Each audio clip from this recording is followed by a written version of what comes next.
Praise the Lord. దైకర్ evangelism ఇండియాకి మరొకసారి స్వాగతము. ఫ్రెండ్స్, మనకందరికి తెలుసు, పంజాబ్లో ఇద్దరు పాస్టర్లు చాలా ఫేమస్. ఒకరు అంకుర్ నరూల్ అయితే మరొకడు ప్రాఫెట్ భజేందర్ సింగ్. వీళ్ళు చేసే సేవ ప్రపంచవ్యాప్తంగా చాలామందికి తెలుసు.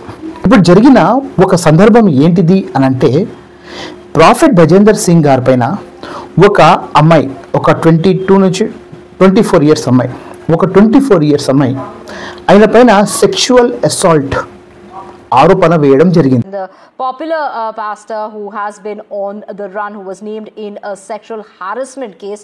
Now that has of course he's been booked for stalking.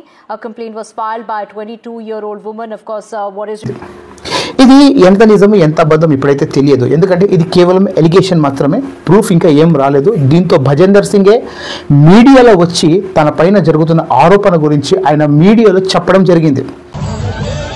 कौन सा नशा करता हूँ, कौन सा मेरा प्रधान नशा करता है और कौन सी HIV है, मैं रिपोर्ट करा के बैठा हूँ. मैं ఇప్పటి వరకు ఆయన ప్రెస్ మీటింగ్ ఎప్పుడు చేయలేదు. సో ఆయన వచ్చి నేను నిర్దోషిని, నాకు ఇలాంటివి ఏం తెలియదు, అవసరమైతే CBI లెవెల్లో కూడా ఎంక్వైరీ చేసుకోండి అని చెప్తున్నారు. ఇప్పుడు ఇది ఎంత నిజం ఎంత అబద్ధం అనేది మనకైతే తెలియదు, కానీ ఒక ఎలిగేషన్ అయితే ఆయన మీద పెట్టడం జరిగింది. దీంతో చాలామంది క్రైస్తవులు, అంటే భజేందర్ సింగ్ చర్చికి వెళ్ళే క్రైస్తవులు రోడ్డు పైన వచ్చి ధర్నా చేయడం జరిగింది. ధర్నా ఎలా జరిగింది తెలుసా? ఒక్కసారి మీరు ఈ వీడియో చూడండి.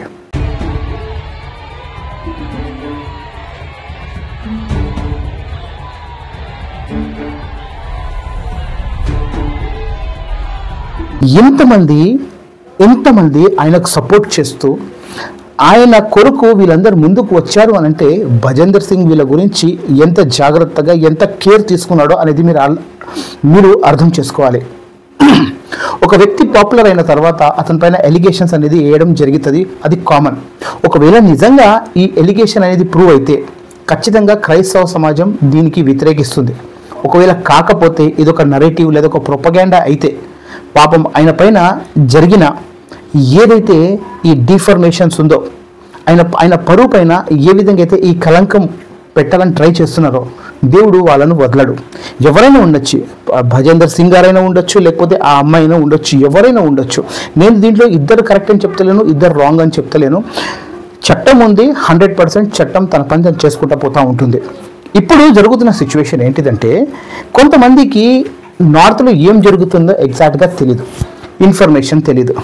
ఇక్కడ ఇద్దరు వ్యక్తులు, ప్రాఫెట్ భజేందర్ సింగ్ మినిస్ట్రీలో నాకు చాలామంది తెలిసిన వాళ్ళు ఉన్నారు. అలానే ప్రాఫెట్ భజేందర్ సింగ్ వాళ్ళ ఆత్మీయ తండ్రి, ఆయన పేరు బిషప్ ఇమాన్యుయల్, వాళ్ళ కుమారుడు నా స్నేహితుడు.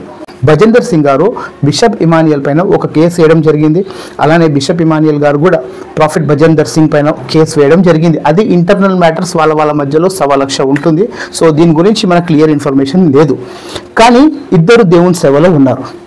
కొంతమంది ఇన్ఫర్మేషన్ తెలియకుండా ఏదో ఒక న్యూస్ వినేసి, ఆ న్యూస్ కూడా ఎక్కువగా ఎందులో హైలైట్ అవుతుంది అని అంటే, ఏదైతే రైట్ వింగ్కి సంబంధించిన న్యూస్ ఛానల్స్ ఉంటాయో, న్యూస్ మీడియాస్ ఉంటాయో, లేకపోతే మతోన్మాదులకు సంబంధించిన కొన్ని న్యూస్ ఛానల్స్ ఏదైతే ఉన్నాయో, అందులో ఎక్కువగా స్ప్రెడ్ అయింది ఈ వీడియో.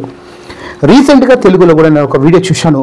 అందులో కూడా ప్రాఫెట్ భజేందర్ సింగ్ గురించి ఒక వ్యక్తి తనకిష్టం ఉన్న ప్రకారంగా మాట్లాడుతున్నాడు. ఆయన ఏంటిదో, ఆయన మినిస్ట్రీలో ఏం జరుగుతుందో అవన్నీ తెలియకుండా ఎలా పడితే అలా మాట్లాడుతున్నారు. అది 100% తప్పు. దయచేసి అలా మాట్లాడకండి. మీరు ఎంత మాట్లాడినా, నేను ఎంత మాట్లాడినా, కోర్టు కానీ చట్టం కానీ తన పని తను చేసుకుంటూ పోతుంది. మనం ఎన్ని అడ్వైస్ ఇచ్చినా, మనం ఎన్ని సలహాలు ఇచ్చినా కోర్టు చేయాల్సింది ఖచ్చితంగా చేస్తుంది. ఎవరైతే దోషియో ఖచ్చితంగా శిక్ష అనేది అనుభవించాల్సిందే. ఎవరైతే నిర్దోషియో అతనికి ఖచ్చితంగా పరువుతో సహా, గౌరవంతో సహా సింహంలాగా ముందుకు బయటకు వస్తాడు, అంతే. కానీ దీనికి కొంతమంది ఒక నరేటివ్ క్రియేట్ చేసి హైలైట్ చేయడం అనేది తప్పు.